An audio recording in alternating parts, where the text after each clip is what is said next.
Lamb's Bread 5. The Knights Templar.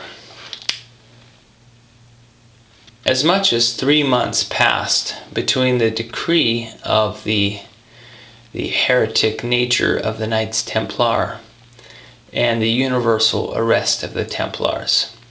The Templars, who were based in Crete and who were arrested in France, and who also had plenty of members living in England, were not arrested in England for 3 months after the decree of the Pope that they should be arrested. And that's because the English king, a young man, didn't understand why the Templars should be arrested. And he was clear that England and France had been at war for a long time, and that the Pope has fallen under the influence of the King of France. It was not until the Pope issued a papal bull that the King of England, Edward IV, I think, a lot of fours here, so check your books, but basically the content is correct. If I get the names wrong, maybe a date wrong, that's life. Nobody's perfect.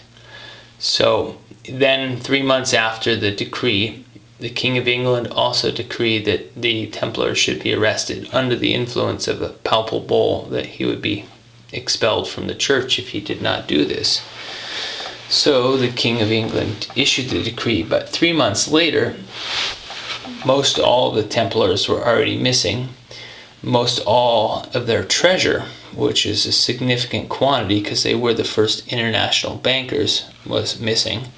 And nearly all of the history and scrolls or knowledge about the Templars was gone.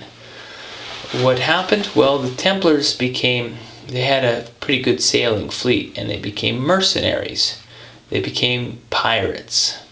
Not only mercenaries working for different kingdoms, Spain, France, England, but they also sailed around and looted other people and villages. They were the first pirates.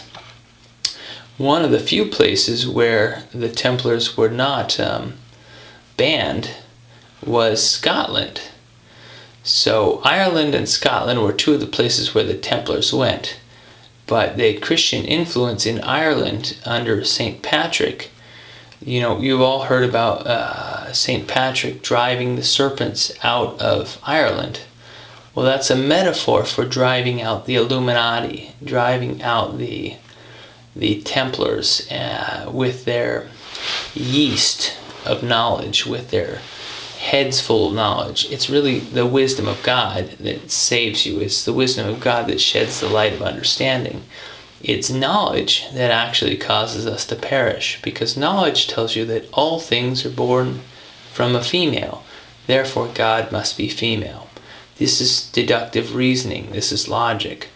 But God surpasses logic, and anybody who has had a 7 to 10 gram experience with psilocybin has run into the surpassment of the expectations, the arrival of a thunderstorm when one was anticipated, the arrival of an earthquake when one was anticipated, the healing of a deep wound, physical or spiritual, when one is anticipated under the influence of psilocybin.